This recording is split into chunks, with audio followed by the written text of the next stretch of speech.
Graça e paz da parte do nosso Senhor e Salvador Jesus Cristo.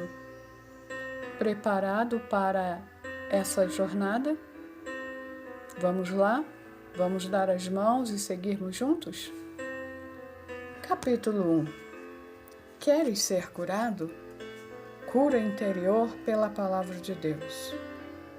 Passadas estas coisas, havia uma festa dos judeus e Jesus subiu para Jerusalém. Ora, existe ali junto à porta das ovelhas um tanque chamado em hebraico Betesda, o qual tem 5 pavilhões. Neste jazia uma multidão de enfermos, cegos, coxos, paralíticos, esperando que se movesse a água, porquanto um anjo descia em certo tempo, agitando-a, e o primeiro que entrava no tanque, uma vez agitada a água, sarava de qualquer doença que tivesse. Estava ali um homem enfermo, havia 38 anos. Jesus, vendo-o deitado e sabendo que estava assim há muito tempo, perguntou-lhe: Queres ser curado? Respondeu-lhe o enfermo: Senhor, não tenho ninguém que me ponha no tanque quando a água é agitada, pois enquanto eu vou, desce outro antes de mim. Então lhe disse Jesus: Levanta-te, toma o teu leito e anda. Imediatamente o homem se viu curado e, tomando o leito, pôs-se a andar. E aquele dia era sábado. João 5, verso 1 a 9. Na busca de conhecer a vontade de Deus para a nossa vida, certamente nos surpreenderemos com sua bondade, seu cuidado e com aquilo que Ele tem preparado para nós. Eu é que sei que pensamentos tenho a vosso respeito, diz o Senhor, pensamentos de paz e não de mal, para vos dar o fim que desejais. Jeremias 29, verso 11.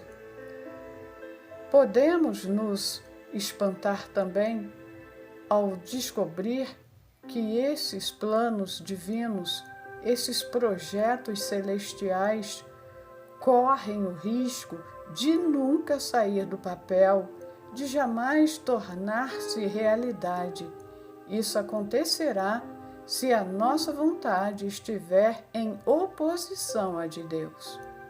É comum o homem experimentar dor e sofrimento por ignorar a vontade do Senhor, ou simplesmente rebelar-se contra ela.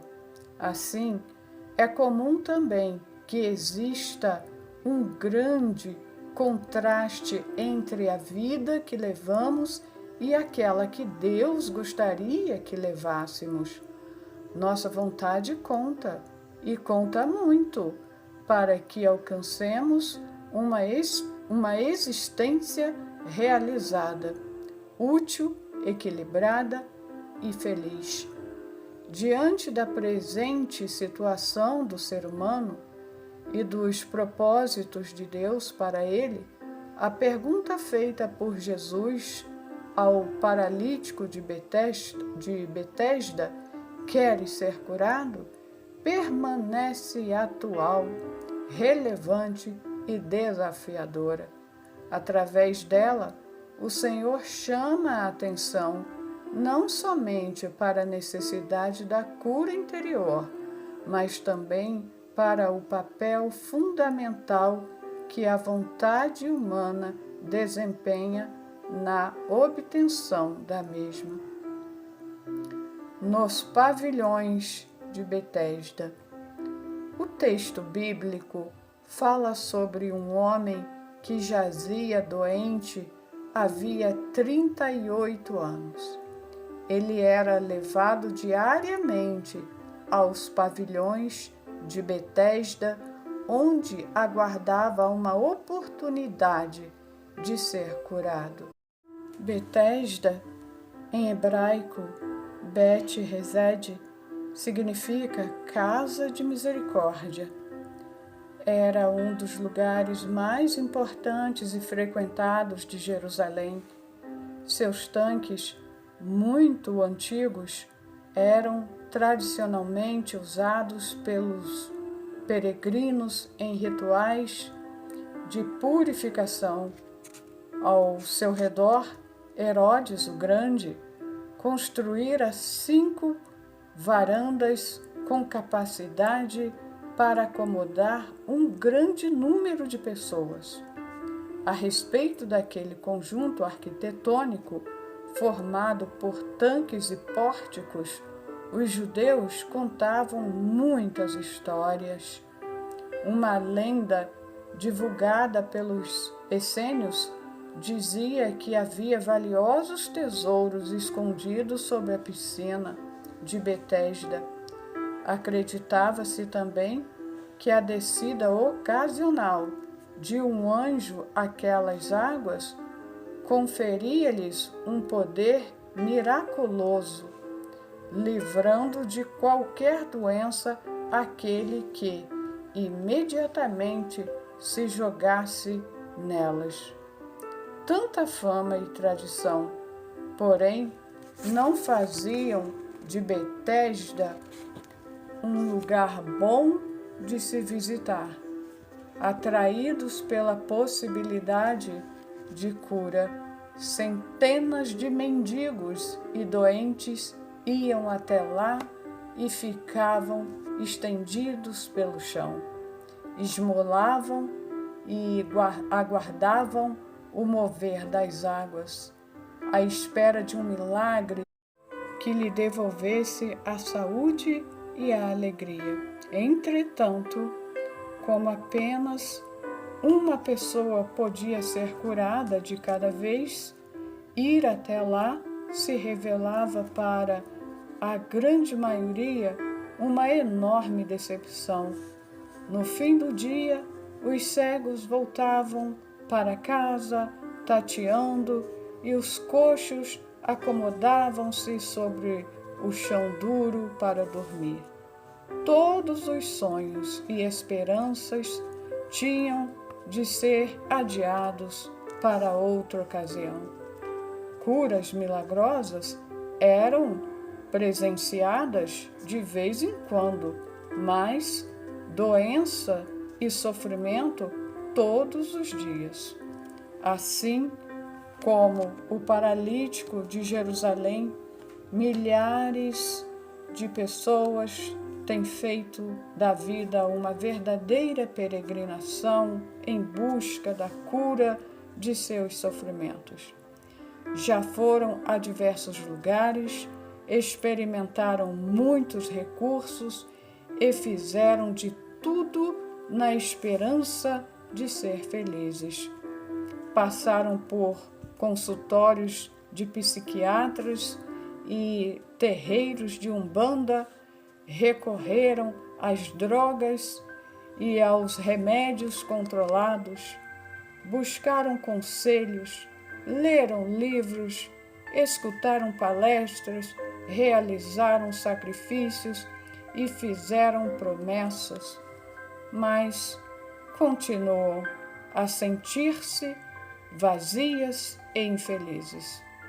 A Igreja, como verdadeira casa de misericórdia espiritual, também tem, como Betesda, atraído uma multidão de enfermos. Cegos, coxos, paralíticos.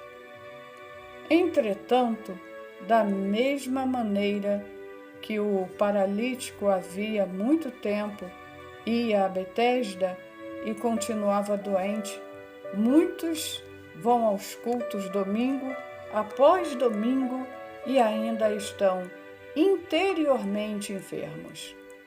Eles até presenciam algumas curas, veem irmãos serem sarados e transformados pelo poder de Deus, mas eles próprios permanecem sem gozar de saúde psicológica, emocional e espiritual.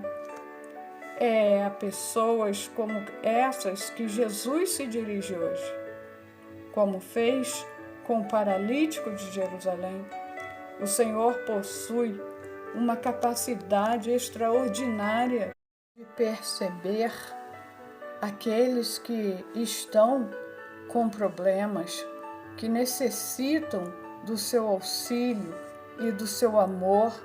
Ao ver aquele homem deitado no chão, logo soube que estava assim há muito tempo. Verso 6. Ninguém precisou dizer-lhe nada. Ele não teve de fazer nenhuma sindicância, simplesmente soube.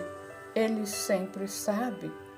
E diante da constatação da necessidade dos sofrimentos humanos, Jesus faz uma pergunta surpreendente e, ao mesmo tempo, desconcertante.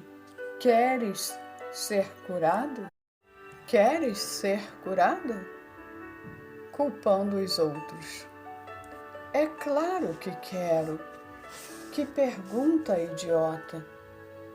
Esse pode ter sido o pensamento que, como um raio, passou pela cabeça daquele mendigo. Que espécie de pergunta era aquela? Com que intenção aquele rabino da Galileia a fizera? Estava querendo ser engraçado, cruel ou apenas tolo? Por que outro motivo uma pessoa ficaria no meio da multidão de Betesda, senão pelo desejo de ser curada? Perguntar a um doente se quer ser curado é como perguntar a uma criança se ela quer sorvete. A vontade de ser curado, no entanto, não era tão evidente quanto poderíamos, a princípio, imaginar. Tanto isso é verdade que o paralítico não respondeu à pergunta de Cristo com um rápido e veemente sim, mas passou a desenrolar uma fileira de lamentações. Senhor, não tenho ninguém que me ponha no tanque quando a água é agitada, pois enquanto eu vou, desce outro antes de mim. Verso 7.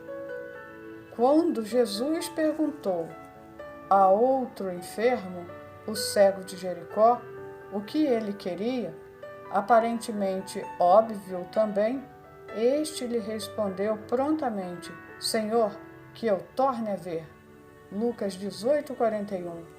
Mas a reação do paralítico foi diferente. Diante da possibilidade da cura, ele falou dos obstáculos intransponíveis com que se deparava.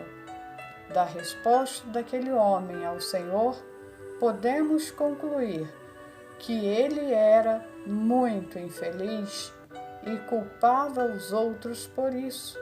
Na verdade, ele era o único responsável por sua doença e sofrimento. Numa conversa posterior com ele, Jesus revelou isso. Mais tarde, Jesus o encontrou no templo. Ele disse: Olha, já estás curado, não peques mais, para que não te suceda coisa pior. Verso 14. A enfermidade que o paralisara durante 38 anos fora resultado de faltas que ele cometera. Isso não quer dizer que toda doença seja consequência do pecado, mas naquele caso específico era. No entanto, longe de enxergar em si mesmo a causa dos seus problemas, o paralítico lançava a responsabilidade sobre as pessoas ao seu redor. Os culpados eram os amigos que o abandonaram. Senhor, não tenho ninguém que me ponha no tanque quando a água é agitada. E os outros doentes que o antecediam na piscina, enquanto eu vou, desce outro antes de mim. Aquele paralítico não enxergava os demais enfermos como companheiros do mesmo infortúnio, mas como concorrentes da mesma bênção. Não tinha nenhuma simpatia para com eles. Quando pôde andar, não voltou para ajudar nenhum deles a descer as águas, como antes gostaria que alguém lhe fizesse. Você já reparou que frequentemente as pessoas mais problemáticas são as menos tolerantes para com os problemas dos outros? Os que mais erram são os que mais criticam o errado alheio. E os que mais precisam de misericórdia e perdão são os que parecem menos dispostos a concedê-los. Isso acontece porque pensam erradamente que os outros são os responsáveis pelo seu sofrimento. Conheci um senhor que aderiu ao plano de incentivo a demissões da empresa em que trabalhava. Ele julgava estar fazendo um ótimo negócio. Entretanto, usou o dinheiro da rescisão e logo viu numa situação difícil, sem emprego, sem salário e sem dinheiro. Ficou então muito amargurado. Passou a queixar-se do país, do governo, da firma, de onde saíra e até dos irmãos da igreja. Esses, segundo ele, deviam tê-lo aconselhado a não se demitir. Na verdade, ele era o único responsável pela situação em que se encontrava. Contudo, não podia ou não queria enxergar isso. É interessante observar como as pessoas que buscam aconselhamento normalmente chegam falando e reclamando de outros. A família não as compreende, a igreja não as ama, o mundo não se importa com elas. Só depois de muito conversa expõem suas próprias falhas e necessidades. É como dizia o filósofo Sartre: o inferno são os outros. Muitas vezes nos colocamos na posição de vítimas indefesas dos homens e das circunstâncias. E o mais triste é que acreditamos mesmo nisso. Sentimos-nos prejudicados, ofendidos, injustiçados. A verdade é que, pensando assim, tornamos-nos cada vez mais amargos, mais impotentes e menos capazes de experimentar uma mudança significativa em nossa vida. O paralítico de Betesda considerava-se uma vítima inocente da maldade e do descaso da humanidade. Isso o poupava de lutar com sua consciência, mas também o privava de qualquer possibilidade de vitória. Apegando-se à doença. Há uma segunda conclusão a qual podemos chegar a partir da resposta dada por aquele homem a Jesus. Ele não estava inteiramente disposto a abrir mão da sua enfermidade.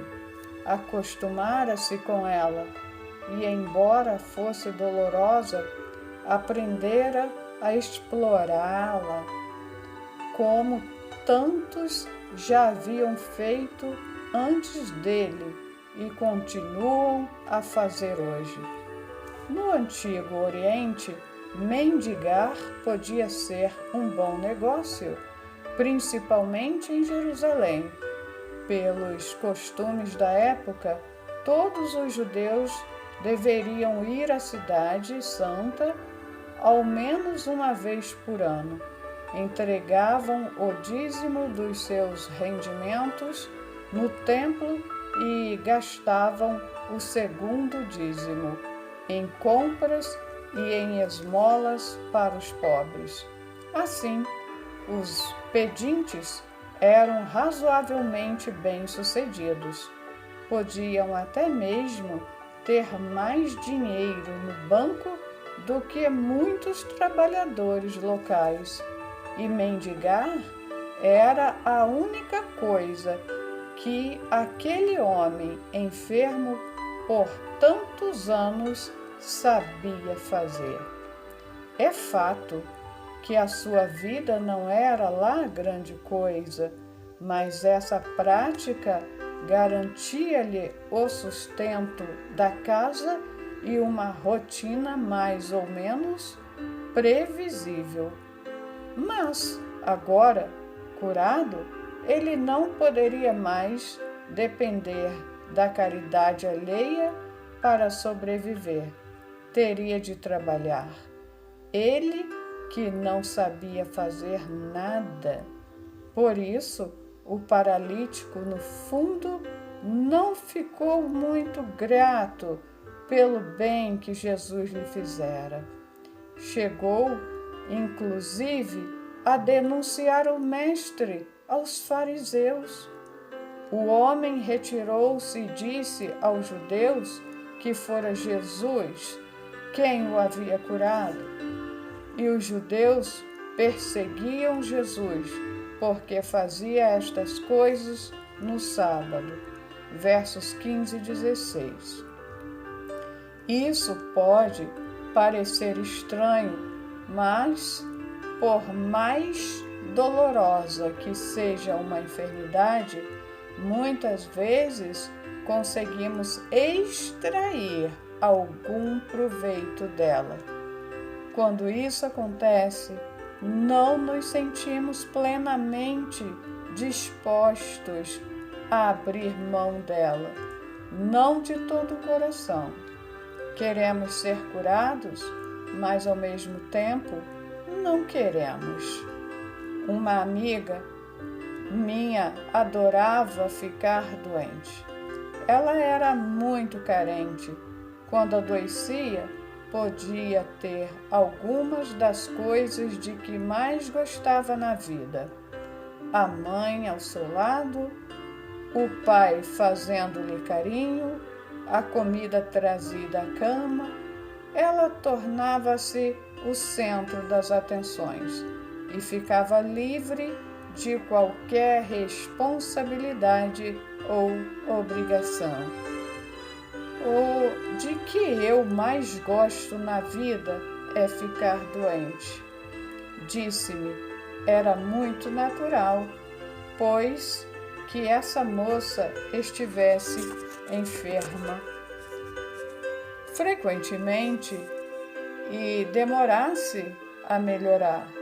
Apesar de todos os cuidados e tratamentos, ela se apegava à doença, relutava em deixá-la ir. Precisava dela, ou, pelo menos, achava que sim. Queres ser curado? É uma pergunta desconcertante e, ao mesmo tempo, fundamental. Ela aponta para o papel decisivo da vontade humana no processo da cura. Sua enfermidade lhe dá a oportunidade de culpar Deus e o mundo por seus infortúnios? Sua doença lhe traz alguns benefícios dos quais você tem dificuldade de abrir mão? A pergunta de Jesus merece um exame de consciência. Mesmo que à primeira vista ela pareça tola e até ofensiva, dirige-se ao mais profundo da nossa alma, ao mais íntimo do nosso ser. Portanto, resista à tentação de respondê-la rápida e superficialmente, dizendo: claro que quero. Que espécie de pergunta é essa? Avalie-se primeiro. Quer mesmo de todo o coração? Com tudo que isso representa? A cura interior e a luta interior. Muitos de nós, para sermos sarados, temos de enfrentar uma verdadeira batalha interior. É que ser curado implica abrir mão de todas as vantagens que a doença nos traz. E tem gente que simplesmente não sabe viver nem a sua enfermidade. Há indivíduos que fazem da doença a única maneira de se relacionar com o corpo. São os chamados hipocondríacos. Não conhecem bem o próprio organismo, têm muito medo dele, não se permitem encontrar nele uma fonte de prazer e satisfação. Então, não aceitam nem buscam um toque, um carinho, um beijo, um abraço.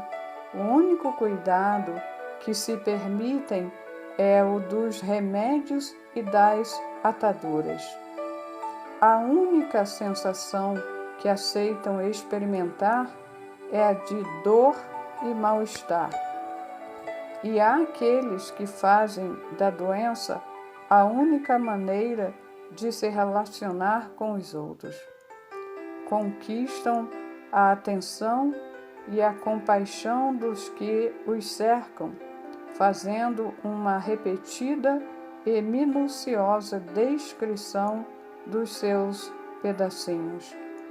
A doença torna-se, então, um veículo de comunicação, uma porta aberta para fazer contatos. Graças à enfermidade, podem conversar com o médico, receber a visita dos filhos ou obter o favor dos pais. O problema é que, via de regra, isso não funciona por muito tempo. Mais cedo ou mais tarde, as pessoas se cansam de tanta lamentação e se afastam. Deixam o doente murmurando: ninguém se importa comigo. Há também os que fazem da doença a única maneira de se relacionar com Deus. Seus tremores e palpitações são todo o conteúdo de suas orações. Suas mágoas e ressentimentos precisam ser diariamente citados diante do Senhor. Tem a impressão de que só conseguirão a atenção do Criador se fizerem com que Ele sinta pena de alguém que, afinal de contas, está sofrendo tanto. Ser curado implica assumir toda a responsabilidade pela própria vida e, naturalmente, isso não é fácil. Se você quer culpar seus pais, seus vizinhos, Deus e o mundo pelos seus sofrimentos, então nunca será curado, pois precisa de sua mágoa para viver.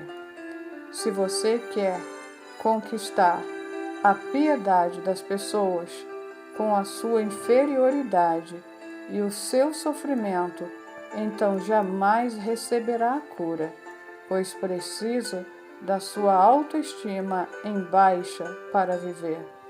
Se você não quer assumir compromissos, nem correr o risco de lançar-se em um empreendimento e fracassar, tampouco será curado, pois necessita do seu medo para viver.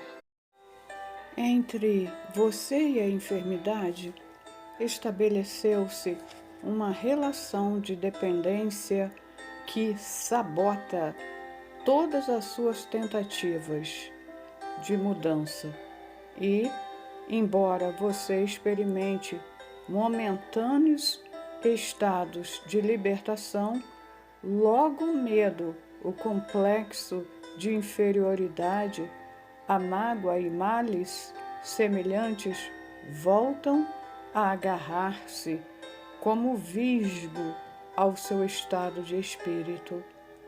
Por isso, quando o homem é confrontado com a pergunta de Jesus: "Queres ser curado?", você travar-se em seu interior uma verdadeira batalha.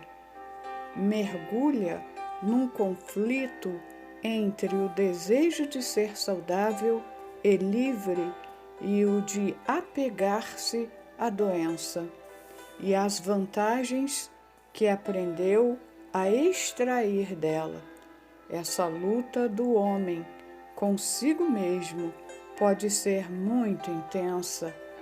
Ela divide e atormenta o coração. Abre aspas. Quando pensava em me consagrar por inteiro ao teu serviço, Deus meu, era eu quem queria fazê-lo, e eu quem não queria fazê-lo. Era eu mesmo, e como não o queria de todo, nem de todo não queria, lutava comigo mesmo e me rasgava em pedaços. Fecha aspas. Agostinho de Hipona. Jesus pede-nos algo difícil, radical. Apela para a nossa vontade de crescer, ter saúde e libertação. Quando essa vontade existe, o coração torna-se um terreno fértil no qual pode ser lançada a palavra de cura. Quando ele existe, segue-se uma ação decisiva e confiante, uma disputa fundamental de colocar entre prática os princípios revelados pela palavra de Deus. Sem ela, sem essa disposição, sem essa ação, porém, ninguém pode experimentar cura interior. Existirá, quando muito, uma massagem espiritual, proporcionada por uma mensagem bonita, algumas expressões de fé e a libertação momentânea de algumas emoções. Contudo, passado o transe, tudo continuará como antes. Deus tem uma palavra de cura para o seu coração, para o meu, para o de todos nós. Ela tem o poder de nos consolar, de minorar nossas dores nos momentos difíceis da vida.